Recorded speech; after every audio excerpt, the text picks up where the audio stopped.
Last class में हमने रो data data और इन्फॉर्मेशन के बारे में देख लिया था कि रो डेटा क्या होता है, डेटा क्या होता है और इन्फॉर्मेशन क्या होती है। आज एक बार उनका थोड़ा सा शॉर्ट में अपन रिकेप देख लेते हैं तीनों के बारे में। तो जैसे हमारे पास डेटा, रो डेटा, डेटा और इन्फॉर्मेशन था, तो हम रो डेटा किसे बोलेंगे? ऐसा डेटा जो अनऑर्गेनाइज्ड हो, अनऑर्गेनाइज्ड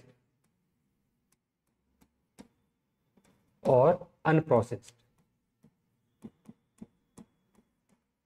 जो भी हमारे पास अनऑर्गेनाइज और अनप्रोसेस्ड जो कंटेंट होता है उसको हम क्या बोलेंगे? रो data.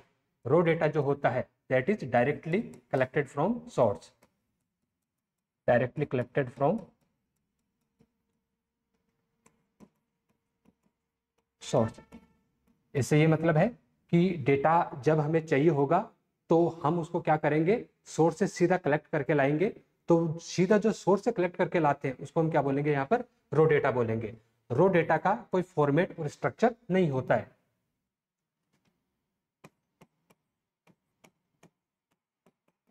Does not have any structure और फॉर्मेट। ठीक है, ये डेटा किस तरीके से स्टोर किया जाएगा, ठीक है, ये किस फॉर्मेट में लिया जाएगा, इसका किसी भी तरह का कोई स्ट्रक्चर या फॉर्मेट नहीं होता है। एक और बात कि जो हमारे पास रो डेटा होता है उसके अंदर एरर हो सकती है, वहां पर डुप्लीकेट वैल्यू भी हो सकती है, और कुछ डेटा ऐसा हो सकता है जो कैसा रहा हो? इररिलेवेंट रहा हो, एंड इररिलेवेंट कंटेंट। और जो उसकी यूजफुलनेस है, रो डेटा की यूजफुलनेस जो होती है वो बहुत ही क्या होती है? लो होती है। तो अनऑर्गेनाइज और अनप्रोसेस कंटेंट होता है, सोर्स से डायरेक्टली कलेक्ट किया जाता है, किसी भी तरह का स्ट्रक्चर और फॉर्मेट नहीं होता है, उसमें एरर हो सकती है, जो कंटेंट आ रहा है वो उसमें डुप्लीकेट वैल्यू हो सकती है, वो इररिलेवेंट भी हो सकता है, और उसकी जो यूजेबिलिटी है वो क्या रहती है? वेरी लो रहती है। अगर डेटा की बात करें तो डेटा के बारे में हम कह सकते हैं कि जो हमारे पास प्रोसेस्ड रो डेटा होता है, processed raw data that can store. जो रो डेटा था उसको हमने प्रोसेस कर लिया, और प्रोसेस करने के बाद वो रेडी है किसके लिए? स्टोरेज के लिए। तो उसको हम क्या बोलेंगे? डेटा बोलेंगे। डेटा का स्ट्रक्चर भी होता है और कोई खास फॉर्मेट भी होगा। तो मे हैव स्ट्रक्चर और फॉर्मेट। अब जो स्ट्रक्चर होगा डेटा का वो रो और कॉलम की फॉर्मेट में भी हो सकता है, या वो और किसी खास फॉर्मेट में भी क्या किया जा सकता है? उसे स्टोर किया जा सकता है। उसके बाद इसकी जो यूजिबिलिटी है, ठीक है, इसकी जो यूजिबिलिटी होती है वो कैसी रहती है? हमारे पास मॉडरेट रहती है। ठीक है, अगर इंफॉर्मेशन की बात करें तो इंफॉर्मेशन जो प्रोसेस डेटा होगा, process data that provide insight,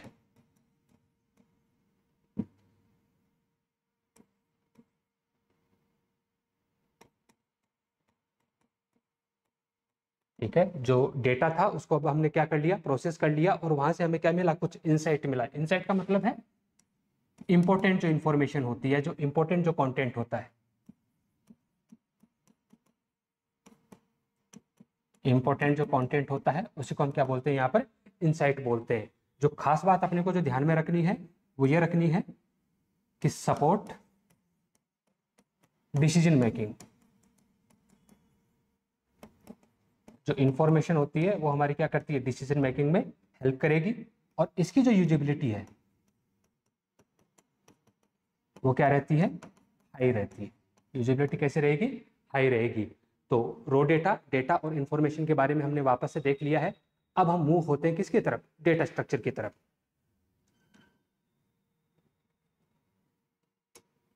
तो जब भी हम डेटा स्ट्रक्चर की तरफ मूव हो उससे पहले हमें यह सवाल तो हमारे दिमाग में आना ही चाहिए कि डेटा स्ट्रक्चर क्यों? डेटा स्ट्रक्चर हमें ऐसे क्या खास फैसिलिटीज प्रोवाइड करवाता है जिसकी वजह से ये इतना इंपॉर्टेंट बना हुआ है? कुछ एग्जांपल्स लेंगे, कुछ सिनेरियो हम लेंगे और हम डिस्कस करेंगे कि डेटा स्ट्रक्चर इतना इंपॉर्टेंट क्यों है। मैं एक एग्जांपल लेता हूं। मान लो हमारे पास अनऑर्गेनाइज्ड डिक्शनरी है।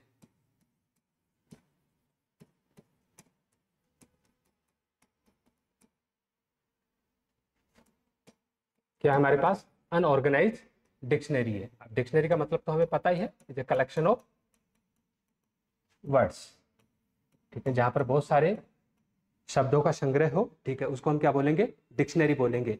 लेकिन जो ये कलेक्शन ऑफ वर्ड्स है, क्या वो डिक्शनरी में किसी खास फॉर्मेट में अरेंज होते हैं? तो जवाब होगा हाँ, वो किसी खास फॉर्मेट में क्या होते हैं, अरेंज होते हैं। अब आप ये अजम्पशन मान के चलो कि जो वर्ड्स का कलेक्शन है हमारे पास, उन वर्ड्स के कलेक्शन को हमने किसी भी खास फॉर्मेट में अरेंज नहीं किया है, किसी भी खास फॉर्मेट में हमने उनको ऑर्गेनाइज नहीं किया है। जैसे जैसे वर्ड आते गए हम उसमें क्या करते गए, ऐड करते गए। और फिर हम आपसे ये बोले कि नहीं, ये पर्टिकुलर वर्ड है, इसका मीनिंग आप ढूंढ के बताओ, तो क्या आप मीनिंग ढूंढ के बता सकते हो? तो जवाब आपका मिलेगा कि हाँ, वर्ड का जो मीनिंग है वो तो हम ढूंढ के बता सकते हैं, लेकिन उस वर्ड का मीनिंग ढूंढने में जो लगने वाला वक्त है वो कितना होगा, हम ये श्योर नहीं कह सकते। जिस वर्ड को हम ढूंढने वाले, हो सकता है कि वो शुरू में ही मिल जाए, तो वो क्या हो जाएगा, हमारे लिए बहुत ही बेस्ट केस हो जाएगा कि नहीं, जिस वर्ड को हम ढूंढने वाले थे वो शुरू में मिल गया। हो सकता है कि वो इन बिटवीन कहीं मिले, या हो सकता है कि वो आखिरी में मिले। तो वर्ड का मीनिंग तो अपने को देखने को मिल जाएगा, लेकिन उसमें जो लगने वाला वक्त है उसकी क्या रहेगी, हमारे पास यहाँ पर अनसर्टेनिटी रहेगी। अब दूसरा, इसी का जस्ट अपोजिट करके देखो आप कि डिक्शनरी में जो वर्ड होते हैं वो कैसे होते हैं, ऑर्गेनाइज होते हैं। और जैसे वर्ड ऑर्गेनाइज होते हैं तो हमें किसी भी वर्ड का जब मीनिंग ढूंढना होता है तो सबसे पहले हम पहले अल्फाबेट पे जाते हैं और डिक्शनरी का सीधा क्या करते हैं अपन, वो वाला अल्फाबेट, वहां से अपन सर्चिंग क्या करते हैं, शुरू करते हैं। तो वहां से अपने को एक श्योरिटी है कि 5-7 पेज में जब अपन ढूंढेंगे तो एटलीस्ट जो वर्ड हम ढूंढने वाले थे उसका मीनिंग अपने को मिल ही जाएगा। तो जो डेटा हमारे पास था, जो वर्ड्स का कलेक्शन था, उस वर्ड्स के कलेक्शन को हमने क्या किया, ऑर्गेनाइज कर लिया। तो जैसे हमने उसको ऑर्गेनाइज किया तो उसके बाद जो ऑपरेशन उसके ऊपर हम परफॉर्म कर रहे हैं वो ऑपरेशन कैसे परफॉर्म होने लग गए, इफिशिएंट तरीके से, मोर एक्यूरेट वे में क्या होने लगे, वो ऑपरेशन परफॉर्म होने लग गए। एक और एग्जांपल की अगर अपन बात करें तो मान लो अपन एक फोन कॉल का एग्जांपल लेते हैं, ठीक है। फोन कॉल का एग्जांपल लिया तो जब भी हम कोई भी फोन कॉल डायल करते हैं तो उस केस में बहुत सारा डेटा हमारे पास जनरेट होता है कि जैसे सेंडर कौन था, रिसीवर कौन है, ठीक है, जहां से कॉल किया गया है वो लोकेशन क्या है। अब वो लोकेशन सेंडर की भी होगी और रिसीवर की भी होगी, दोनों की लोकेशन रही होगी हमारे पास।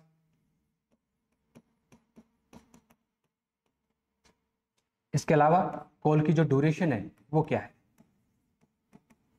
और भी बहुत सारा डेटा जनरेट होता है जब अपन कोई भी फोन कॉल करते हैं। अब एक फोन कॉल करने से इतना सारा डेटा जनरेट हुआ तो यहाँ पर तो हर सेकंड मिलियंस ऑफ कॉल होते होंगे, तो कितना सारा डेटा जनरेट होता होगा। अब जो ये डेटा जनरेट हो रहा है उसको अपन कहीं ना कहीं स्टोर करके भी तो रखेंगे। अब आप ये मान के चलो कि इस डेटा को स्टोर करते टाइम पे हमने किसी भी तरह का किसी खास मैकेनिज्म को यूज नहीं किया है। अब खास मैकेनिज्म को यूज नहीं किया है तो डेटा को हमने ऐसे रैंडमली स्टोर करवा लिया। ऐसे रैंडमली डेटा को जब हमने स्टोर करवाया और मान के चलो कि 6 महीने बाद अपने को क्या चाहिए, इसका कॉल डिटेल चाहिए, किसी खास नंबर की क्या चाहिए अपने को, कॉल डिटेल। तो क्या इसकी कॉल डिटेल मिल जाएगी? अगेन जवाब होगा आपका यस, कॉल डिटेल मिल जाएगी। लेकिन उस कॉल डिटेल को उस डेटा में से फेच करके लाने में जो लगने वाला वक्त होगा उसके बारे में फिर हम नहीं कह सकते। क्यों? क्योंकि डेटा को हमने प्रॉपर तरीके से ऑर्गेनाइज नहीं किया है। इसका जस्ट अपोजिट केस आप देखो कि अगर यही डेटा जब ये जनरेट हो रहा था उस टाइम में हमने इसको क्या किया, प्रॉपर तरीके से ऑर्गेनाइज किया, प्रॉपर तरीके से हमने इसको स्टोर किया, तो उस केस में इन फ्यूचर जब भी अपन इस पे कोई ऑपरेशन परफॉर्म करेंगे तो उस पे जो लगने वाला वक्त होगा वो क्या होगा, बहुत ही कम होगा। एक और अगर एग्जांपल की बात करें तो मान लो हम एक अनऑर्गेनाइज्ड रूम की बात करते हैं,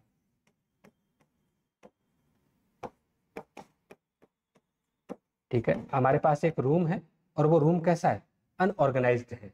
मान लो ये बालक बैठा है मोहनलाल, और इस मोहनलाल को मैंने ये बोला कि आप यहाँ से मेरे कमरे पे जाओ जो कि बहुत ही क्या है, अनऑर्गेनाइज्ड है, और वहां से आपको डेटा स्ट्रक्चर की बुक उठा के लानी है। तो क्या होगा, मोहनलाल यहाँ से जाएगा और डेटा स्ट्रक्चर की बुक उठा के लाएगा, यस ऑफ कोर्स ले आएगा। लेकिन मेरा रूम कैसा है, अनऑर्गेनाइज्ड है, सारा जो सामान है वो इधर उधर क्या है, बिखरा हुआ है। तो मोहनलाल को पूरे के पूरे कमरे में क्या करना पड़ेगा, ढूंढना पड़ेगा कि डेटा स्ट्रक्चर की बुक कौन सी जगह है।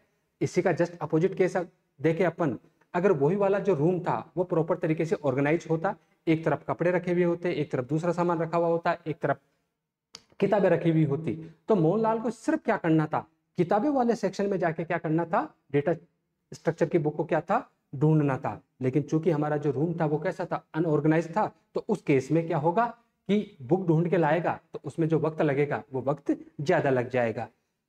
अगर एक और एग्जांपल की बात करें,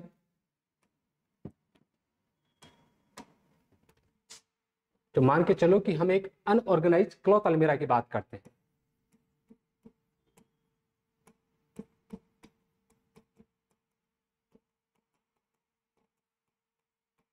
ठीक है, एक कपड़ों की अलमारी है, ठीक है, लेकिन वो कैसी है, अनऑर्गेनाइज है, उसमें जो कपड़े हैं वो प्रॉपर तरीके से अरेंज नहीं है, बिखरे पड़े हैं।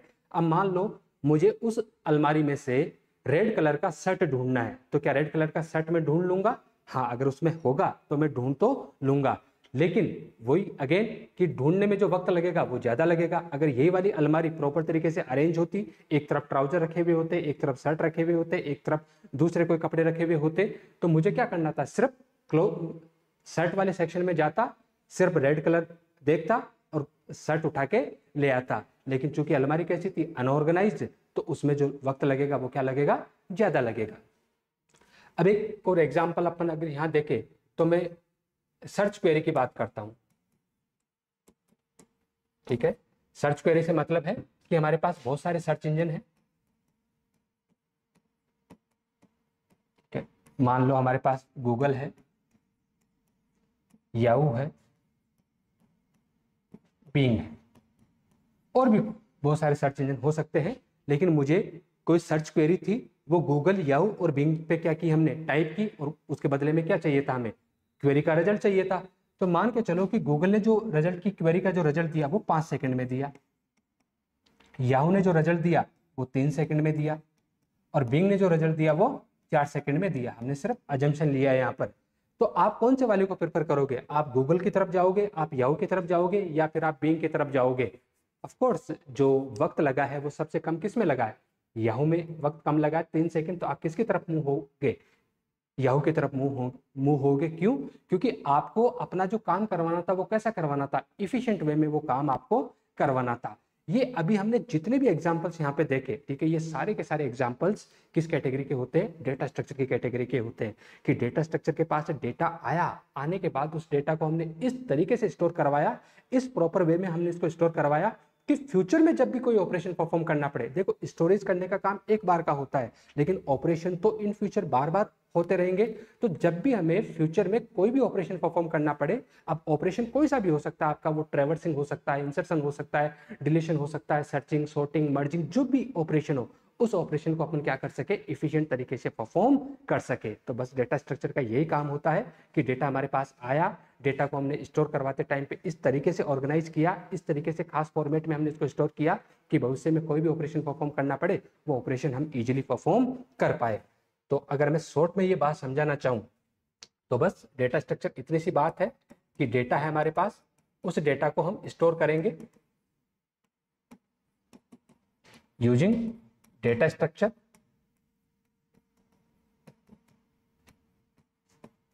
एंड जब आगे इसको प्रोसेस करेंगे तो अपने को क्या मिल जाए, इंफॉर्मेशन मिल जाए। इंफॉर्मेशन तो प्रोसेस डेटा ही होगा हमारे पास। तो डेटा था हमारे पास, हमने इस डेटा को स्टोर किया किसकी हेल्प से, डेटा स्ट्रक्चर की हेल्प से, और स्टोर करते टाइम पे इस टाइप के ऑपरेशन लगाए कि भविष्य में जब भी हम इसको प्रोसेस करें तो प्रोसेस करने के बाद अपने को इजीली क्या मिल जाए, इफिशिएंट तरीके से क्या मिल जाए, हमें इंफॉर्मेशन मिल जाए। अब देखो यहाँ पर कि data structure is a way of storing and organizing. ना केवल डेटा को स्टोर करेंगे बल्कि इस तरीके से ऑर्गेनाइज करेंगे कंप्यूटर में कि इन फ्यूचर जब भी हमें इस डेटा को ऑपरेशन परफॉर्म करना पड़े तो वो ऑपरेशन कैसे परफॉर्म किए जा सके, इफिशिएंटली वो ऑपरेशन परफॉर्म किए जा सके। सबसे बेस्ट एग्जांपल है हमारे पास डिक्शनरी। डिक्शनरी में जो वर्ड होते हैं वो किसी खास फॉर्मेट में क्या होते हैं, अरेंज होते हैं। तो हम कह सकते हैं कि डिक्शनरी जो है वो सबसे बेस्ट एग्जांपल होता है ऑर्गेनाइज डेटा का, जहां पर वर्ड किसी खास ऑर्डर में क्या होते हैं, अरेंज होते हैं। तो हमने देखा था कि डेटा है, इसको स्टोर करेंगे किसकी हेल्प से, डेटा स्ट्रक्चर की हेल्प से। स्टोर करते टाइम पे प्रॉपर तरीके से इसको स्टोर करेंगे, और स्टोर करके जब भी हम इसको प्रोसेस करेंगे तो प्रोसेस करने के बाद जो इन्फॉर्मेशन हमें मिले वो इन्फॉर्मेशन कैसी मिल जाए, हमें इफिशिएंट तरीके से वो इन्फॉर्मेशन मिल जाए। अगर हम डेटा का प्रॉपर ऑर्गेनाइजेशन करेंगे, प्रॉपर तरीके से इसको स्टोर करेंगे, तो हम उसके ऊपर बहुत सारे ऑपरेशन इजीली क्या कर सकते हैं, परफॉर्म कर सकते हैं। अब ऑपरेशन में आपका इंसर्शन भी हो सकता है, सर्चिंग भी हो सकता है, सॉर्टिंग भी हो सकता है, अपडेशन भी हो सकता है, मर्जिंग भी हो सकता है, और ये सारे के सारे ऑपरेशन कैसे होंगे, इफिशिएंटली परफॉर्म किए जाएंगे। तो हम कह सकते हैं कि जो डेटा स्ट्रक्चर का गोल होता है वो ये होता है कि हमें इंफॉर्मेशन को क्या करना है, एक्सट्रैक्ट करना है, जो डेटा अपने को गिवन था, और कैसे, इफिशिएंट वे में। तो डेटा है हमारे पास, उस डेटा को हमने क्या कर लिया, स्टोर कर लिया, ऑर्गेनाइज करवा लिया, और ऑर्गेनाइज करवाने के बाद हमने उसमें से क्या कर ली, इंफॉर्मेशन को एक्सट्रैक्ट कर लिया। तो ये हमारे पास क्या होगा, डेटा स्ट्रक्चर। आगे अगर हम डेटा स्ट्रक्चर के क्लासिफिकेशन की बात करें या डेटा स्ट्रक्चर के टाइप्स की बात करें, तो ब्रॉडली जो कैटेगरी होती है, ब्रॉड हमारे पास दो कैटेगरी होती है डेटा स्ट्रक्चर की। पहले होते हैं प्रिमिटिव डेटा स्ट्रक्चर और दूसरे होते हैं हमारे पास नॉन प्रिमिटिव डेटा स्ट्रक्चर। तो अगर हम टाइप्स ऑफ डेटा स्ट्रक्चर की बात करें या क्लासिफिकेशन ऑफ डेटा स्ट्रक्चर की बात करें, तो हमारे पास दो तरह का डेटा स्ट्रक्चर हमें देखने को मिलता है। टाइप्स ऑफ डेटा स्ट्रक्चर,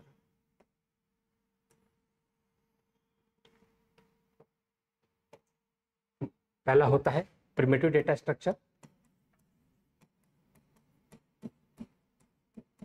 और दूसरा जो हमारे पास होता है वो होता है non primitive data structure.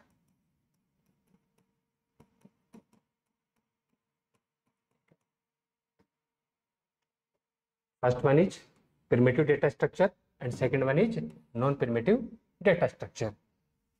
Further non primitive data structure की भी दो कैटेगरी होती है हमारे पास। पहला होता है लीनियर डेटा स्ट्रक्चर और दूसरा होता है हमारे पास नॉन लीनियर डेटा स्ट्रक्चर।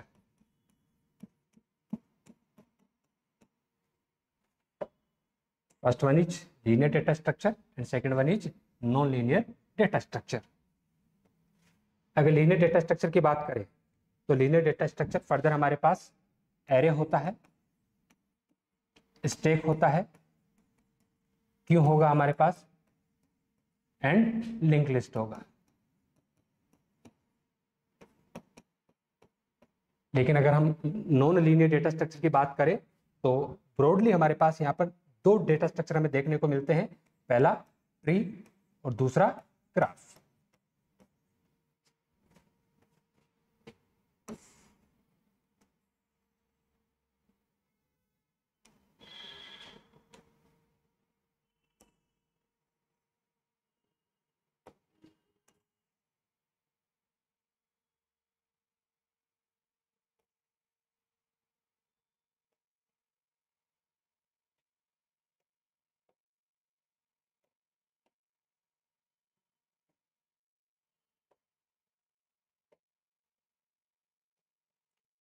तो ब्रॉड कैटेगरी हमारे पास दो थी, लीनियर और प्रिमिटिव और नॉन प्रिमिटिव। उसके बाद नॉन प्रिमिटिव की अगेन दो कैटेगरी हमारे पास, linear, non linear.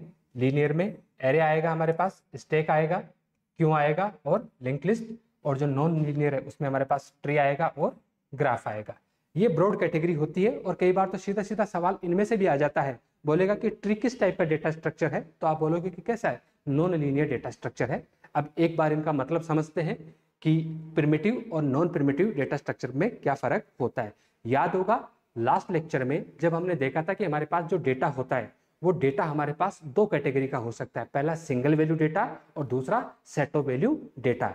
That means ऐसा डेटा जिसकी केवल और केवल एक वैल्यू होती है उसको हम सिंगल वैल्यू डेटा बोलते हैं। और जो डेटा किसी खास एंटिटी को रिप्रेजेंट करते हैं तो उस टाइम पे जो डेटा आता है उसको हम क्या बोलते हैं, सेट ऑफ वैल्यू डेटा। जैसे मुझे किसी बुक की इंफॉर्मेशन को स्टोर करना है, तो जब किसी बुक की इंफॉर्मेशन को स्टोर करना होगा तो बुक हमारे पास क्या है, एंटिटी। अब उस बुक का टाइटल भी होगा, उसका ऑथर का नेम भी होगा, उसका ISBN नंबर भी होगा, उसकी प्राइस भी होगी।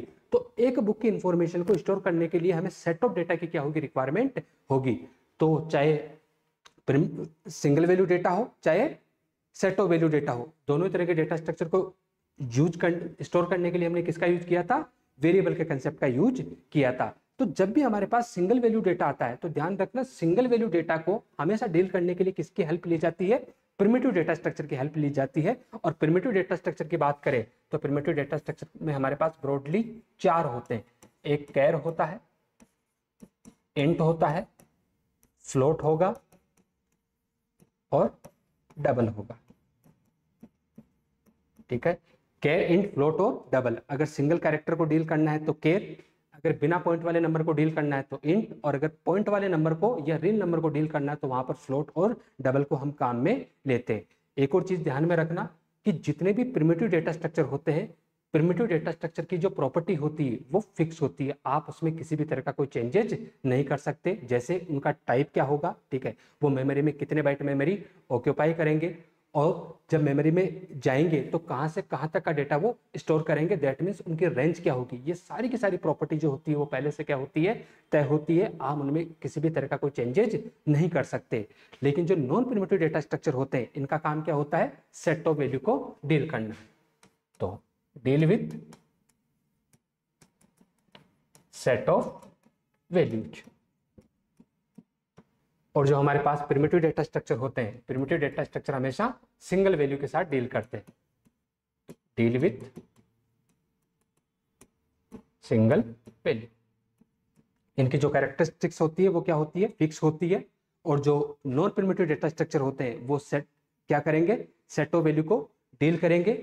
और उसके अंदर अपन क्या करते हैं, जनरली या तो हम स्ट्रक्चर का यूज करते हैं या फिर हम क्लास का यूज करते हैं। अगर सी और सी प्लस प्लस की बात करें तो स्ट्रक्चर हम बनाते हैं, और अगर सी प्लस प्लस या जावा जैसी लैंग्वेज की हम बात करें तो वहां पर अपन किसका यूज कर लेते हैं, क्लास का यूज कर लेते हैं। ध्यान रखना, नॉन प्रिमिटिव डेटा स्ट्रक्चर पे ऑपरेशन हम हमारी सहूलियत के हिसाब से क्या कर सकते हैं, डिजाइन कर सकते हैं। याद होगा आपको, जब आप क्लास बनाते हो तो क्लास के अंदर केवल वेरिएबल ही नहीं बनाते हो, आप उनके अंदर फंक्शंस भी बनाते हो। जैसे ही आप सी प्लस प्लस का स्ट्रक्चर बनाते हो तो सी प्लस प्लस के स्ट्रक्चर में केवल वेरिएबल ही नहीं होते, उसके अंदर फंक्शंस भी होते हैं। तो नॉन प्रिमिटिव डेटा स्ट्रक्चर को फर्दर फिर दो कैटेगरी में डिवाइड किया है। पहला हमारे लीनियर डेटा स्ट्रक्चर और दूसरा हमारे पास non linear data structure. Linear data structure हम उसको बोलेंगे जहां पर सीक्वेंस मैटर करेगी, मतलब एलिमेंट एक के बाद दूसरा होगा, उसकी जो ट्रेवर्सिंग होगी वो एक के बाद दूसरी होगी। यहाँ पर जो रिलेशनशिप होगी वो कैसी होगी, 1 to 1 रिलेशनशिप होगी। लेकिन जहां पर मल्टी पॉइंट कनेक्टिविटी होती है, जहां पर सीक्वेंस मैटर नहीं करती है, जहां पर 1 to many रिलेशनशिप हो सकती है या many to many रिलेशनशिप हो सकती है, तो उस केस को हम क्या बोलेंगे, नॉन लीनियर डेटा स्ट्रक्चर बोलेंगे। अब लीनियर में 4 है हमारे पास, एरे, स्टैक, क्यू और लिंक लिस्ट। और नॉन लीनियर में हमारे पास 2 है, ट्री और ग्राफ। अभी हम इनके बारे में डिस्कस नहीं करेंगे, ठीक है, क्योंकि आगे जाके यही तो हमारे पास सेपरेट टॉपिक है। पहले हम एरे पढ़ेंगे, एरे के बाद हम स्टैक पढ़ेंगे, फिर क्यू पढ़ेंगे, फिर लिंक लिस्ट पढ़ेंगे, फिर ट्री पढ़ेंगे, और उसके बाद हम क्या पढ़ेंगे, ग्राफ पढ़ेंगे। और जैसे ये सारे के सारे 6 के 6 टॉपिक कंप्लीट हो जाएंगे तो हमारा डेटा स्ट्रक्चर भी क्या हो जाएगा, कंप्लीट हो जाएगा। तो जहां पर सीक्वेंस मैटर करती है वो लीनियर डेटा स्ट्रक्चर, जहां पर सीक्वेंस मैटर नहीं करती है नॉन लीनियर डेटा स्ट्रक्चर। जहां पर जो रिलेशनशिप होता है वो कैसा होता है, 1 to 1 रिलेशनशिप। यहां पर रिलेशनशिप कैसा होगा, 1 to many या many to many। 1 to many generally किस केस में होता है, ट्री के केस में, और many to many relationship generally किसके केस में होता है, ग्राफ के केस में होता है। यहाँ पर जो ट्रेवर्सिंग होती है, ट्रेवर्सिंग का मतलब होता है जो भी आपके पास डेटा स्ट्रक्चर है, उस डेटा स्ट्रक्चर के एलिमेंट को एक्सेस करने का या विजिट करने का प्रोसेस है, उसको हम क्या बोलते हैं, यहाँ पर ट्रेवर्सिंग बोलते हैं। तो जो लीनियर डेटा स्ट्रक्चर में जो ट्रेवर्सिंग होती है वो स्टार्ट टू एंड होती है। कैसे होगी, स्टार्ट टू एंड या बिगिनिंग टू एंड होगी। लेकिन नॉन लीनियर डेटा स्ट्रक्चर में जब ट्रेवर्सिंग होती है तो वो कहां से शुरू होती है, रूट से शुरू होती है। कहां से शुरू होगी, रूट से, और कहां तक जाएगी, लीफ तक। कहां तक जाएगी, लीफ तक जाएगी। और डिटेल में इनके बारे में थोड़ा सा देख लेते हैं कि प्रिमिटिव डेटा स्ट्रक्चर कौन से होते हैं। The primitive data structure use to store single value and characteristics is already defined by system. That means आप उनमें किसी भी तरह का कोई चेंजेज नहीं कर सकते। अब कैरेक्टरिस्टिक्स का मतलब क्या हो गया, उसका टाइप क्या हो गया, उसके बाद वो कितनी मेमोरी ऑक्यूपाई करेगा, उसकी रेंज क्या होगी, ये सारी की सारी बातें क्या होती है, पहले से तय होती है। यह टाइप का मतलब है कि वो कैर है, इंट है, फ्लोट है, या फिर वो डबल है। ठीक है, अगर आप C++ जैसी लैंग्वेज की बात करोगे तो वहां पर बूल और आपको देखने को मिल जाएगा। नॉन प्रिमिटिव डेटा स्ट्रक्चर की बात करें तो किस पे फोकस करेगा? Organizing group of data items, that means store set of value data, और वो कैसा हो सकता है? वो होमोजीनियस भी हो सकता है, और वो कैसे हो सकते हैं? वो हेट्रोजीनियस भी हो सकते हैं। अब होमोजीनियस का मतलब क्या होता है? Same type. होमोजीनियस का मतलब क्या होगा? Same type. और हेट्रोजीनियस का मतलब क्या होता है? Different type. डिफरेंट टाइप, ठीक है। जैसे एरे हम बनाते हैं तो एरे के अंदर किस टाइप के एलिमेंट होते हैं? होते तो बहुत सारे हैं, लेकिन शर्त वहां पर इतनी सी की तो होती है कि जो एलिमेंट होंगे वो कैसे होंगे? सेम टाइप के होंगे। या तो आप कैरे टाइप का एरे बना सकते हो जिसको हम स्ट्रिंग बोल देते हैं, या आप इंट टाइप का एरे बना लो, या आप फ्लोट टाइप का बना लो, डबल टाइप का बना लो, या किसी भी टाइप का एरे बनाओ, ठीक है। उसके अंदर जो डेटा आएंगे वो डेटा कैसे होंगे? सेम टाइप के होंगे। तो जो सेम टाइप होता है उसको टेक्निकली हम क्या बोलते हैं? यहाँ पर होमोजीनियस बोलते हैं। अब आप स्ट्रक्चर बनाते हो और स्ट्रक्चर बनाओगे और किसी बुक की इंफॉर्मेशन को स्टोर करोगे, तो बुक का ऑथर लिखोगे, बुक का टाइटल लिखोगे, बुक की प्राइस लिखोगे, उसका आईएसबीएन नंबर लिखोगे, तो इन चारों की क्या होगी? कैटेगरी अलग अलग होगी, इनका टाइप अलग अलग होगा, लेकिन फिर भी हमने उनको एक यूनिट में क्या किया है? बाइंड किया है, ठीक है। तो वो किस टाइप का कलेक्शन कहलाएगा? हेट्रोजीनियस टाइप का कलेक्शन कहलाएगा। मतलब वहां पर जो एलिमेंट आ रहे हैं, जो डेटा आ रहा है, वो कैसा आ रहा है? अलग अलग नेचर का आ रहा है, डिफरेंट टाइप का डेटा अपने को देखने को मिल रहा है। आगे अगर अपन लीनियर और नॉन लीनियर डेटा स्ट्रक्चर की बात करें तो जो लीनियर डेटा स्ट्रक्चर है उसके अंदर जो डेटा एलिमेंट होते हैं वो कैसे अरेंज होते हैं? सीक्वेंसली अरेंज होते हैं, एक के बाद एक अरेंज होते हैं। लेकिन एक चीज ध्यान रखना कि डेटा सीक्वेंस में अरेंज होता है, इसका मतलब ये नहीं होता है कि डेटा का जो मेमोरी एलोकेशन होगा वो कैसा होगा? कंटिन्यूस मेमोरी एलोकेशन होगा। क्योंकि जनरली अपन एरे को लेकर ये अजम्पशन लगा लेते हैं कि सीक्वेंस का मतलब मेमोरी का जो अलोकेशन हो रहा है वो कैसा हो रहा है? सीक्वेंस में हो रहा है। नहीं, अरे लिंक्ड लिस्ट का केस देखो, वहां पर मेमोरी का अलोकेशन सीक्वेंस में थोड़ी होता है। एक नोड कहीं बैठा है, दूसरा नोड कहीं बैठा है, हाँ, लेकिन उनके बीच में जो कनेक्शन है, जो कनेक्टिविटी है, वो 1-to-1 कनेक्टिविटी है। इसलिए वो किस कैटेगरी में जाता है? लीनियर डेटा स्ट्रक्चर की कैटेगरी में जाता है। तो वहां पर जो डेटा एलिमेंट है वो अरेंज कैसे होते हैं? सिक्वेंसली, एक के बाद एक। लेकिन इसका मतलब ये नहीं है कि जो जितने भी डेटा आइटम है वो कैसे स्टोर हो? सीक्वेंसली स्टोर हो, या उनको जो मेमोरी मिले वो कंटिन्यूस मेमोरी एलोकेशन हो, ऐसा जरूरी नहीं है। क्योंकि एरे के केस में तो कंटिन्यूस मेमोरी एलोकेशन हो जाएगा, लेकिन लिंक लिस्ट के केस में कंटिन्यूस मेमोरी एलोकेशन नहीं होता है। जो ट्रेवर्सिंग होगी वो हमेशा सिंगल लेवल ट्रेवर्सिंग ही पॉसिबल है, और कहां से? स्टार्ट से शुरू होके एंड पर खत्म हो जाएगी। अगर रिलेशनशिप की बात करें तो इनके बीच, एलिमेंट के बीच में जो रिलेशनशिप होती है वो कैसी होती है? 1-to-1 रिलेशनशिप होती है। चाहे एरे हो, चाहे आपका लिंक लिस्ट हो, चाहे आपका स्टैक हो, चाहे आपका क्यू हो, इनके बीच में जो रिलेशनशिप होगा वो कैसा होगा? 1-to-1 रिलेशनशिप ही होगा। अगर नॉन लीनियर डेटा स्ट्रक्चर की बात करें तो यहाँ पर जो डेटा एलिमेंट का जो अरेंजमेंट होता है वो या तो कैसा होगा? हायरार्किकल अरेंजमेंट होगा, या फिर नेटवर्क मैनर में क्या होगा? उनका अरेंजमेंट होगा। अगर ट्री डेटा स्ट्रक्चर है तो हायरार्किकल होगा, और अगर ग्राफ डेटा स्ट्रक्चर है तो वो नेटवर्क मैनर में अरेंज होगा। अगर हायरार्किकल का मतलब क्या होगा? कुछ इस तरीके से। अगर ऐसा अरेंजमेंट कहीं पर हो रहा है तो इस अरेंजमेंट को हम क्या बोलते हैं? हायरार्किकल अरेंजमेंट बोलेंगे। और अगर कुछ ऐसा अरेंजमेंट अगर देखने को मिल रहा है, ठीक है, या हम इसको ऐसे भी लिख सकते हैं, वो सारी, ठीक है। तो ये दोनों किसके एग्जाम्पल है? ग्राफ के एग्जाम्पल है। और ये किसका एग्जाम्पल है? ट्री का एग्जाम्पल है। तो ट्री में जो अरेंजमेंट होगा वो हायरार्किकल अरेंजमेंट होगा, और ग्राफ के अंदर जो अरेंजमेंट होगा वो नेटवर्क मैनर में अरेंजमेंट होगा। मल्टी लेवल ट्रेवर्सिंग पॉसिबल है, बिल्कुल पॉसिबल है। शुरू कहां से होगे? रूट से। और कहां तक जाओगे? लीफ की तरफ जाओगे। जैसे हम यहां पर देखें तो आप रूट से शुरू हुए, ठीक है, तो एक तरीका तो ये है कि आप इस तरीके से क्या कर लो? ट्रेवर्सिंग कर लो। और दूसरा तरीका ये है कि आप रूट से शुरू होके आप यहां तक भी लीफ नोड तक आ सकते हो। तो यहाँ पर जो ट्रेवर्सल होगा वो मल्टी लेवल ट्रेवर्सल पॉसिबल है। अगर रिलेशनशिप की बात करें तो यहाँ 1-to-many रिलेशनशिप भी हो सकता है। जैसे ट्री के केस में 1-to-many कैसा रिलेशनशिप अपने को देखने को मिलता है? 1-to-many रिलेशनशिप देखने को मिलता है। और जो हमारे पास ग्राफ होता है, ग्राफ के केस में जनरली many-to-many, जैसे ये ग्राफ 1-to-many है, और ये वाला जो ग्राफ है वो कैसा आपका पास? many-to-many रिलेशनशिप वाला है। तो ये लीनियर और नॉन लीनियर डेटा स्ट्रक्चर के बारे में है। तो उम्मीद करते हैं कि यहाँ तक की कहानी आपको बिल्कुल अच्छी तरीके से समझ में आ गई होगी कि डेटा स्ट्रक्चर क्या है, डेटा स्ट्रक्चर का इंपॉर्टेंस क्या है, उसके बाद डेटा स्ट्रक्चर का क्लासिफिकेशन क्या है, डेटा स्ट्रक्चर कितने तरह का होता है। ब्रॉडली दो कैटेगरी है, पहला प्रिमिटिव, दूसरा नॉन प्रिमिटिव। प्रिमिटिव वो जिसकी प्रॉपर्टी पहले से डिफाइंड हो, सिर्फ सिंगल वैल्यू को डील करता हो। नॉन प्रिमिटिव वो जिसको हम हमारे रिक्वायरमेंट के अकॉर्डिंग तैयार करते हैं, डिजाइन करते हैं। फिर हमने नॉन प्रिमिटिव की दो कैटेगरी देखी थी, पहला लीनियर, दूसरा नॉन लीनियर। लीनियर वो जहां पर सीक्वेंस मैटर करती है, डेटा एक के बाद दूसरा अरेंज होता है, सिंगल लेवल ट्रेवर्सिंग पॉसिबल होती है और 1-to-1 रिलेशनशिप होती है। और नॉन लीनियर डेटा स्ट्रक्चर वो जहां पर सीक्वेंस मैटर नहीं करती है और वहां पर जो ट्रेवर्सल होगा वो कैसा होगा, मल्टी लेवल ट्रेवर्सिंग पॉसिबल है, बस रूट से शुरू करना है और लीफ तक जाना होता है। और जो रिलेशनशिप होता है वो 1-to-many भी हो सकता है और रिलेशनशिप many-to-many भी हो सकता है। अगली जो क्लास होगी, अगली क्लास में अपन डिस्कस करने वाले हैं कि जो डेटा स्ट्रक्चर होता है उस पर कौन कौन से ऑपरेशन परफॉर्म किए जाते हैं, और उसके बाद अपन देखने वाले हैं एब्स्ट्रैक्ट डेटा टाइप की तरफ। अंत तक रुके, उसके लिए धन्यवाद। बाकी कोई शिकायत हो, कोई सुझाव हो तो उसके लिए कमेंट बॉक्स के दरवाजे हमेशा खुले हैं।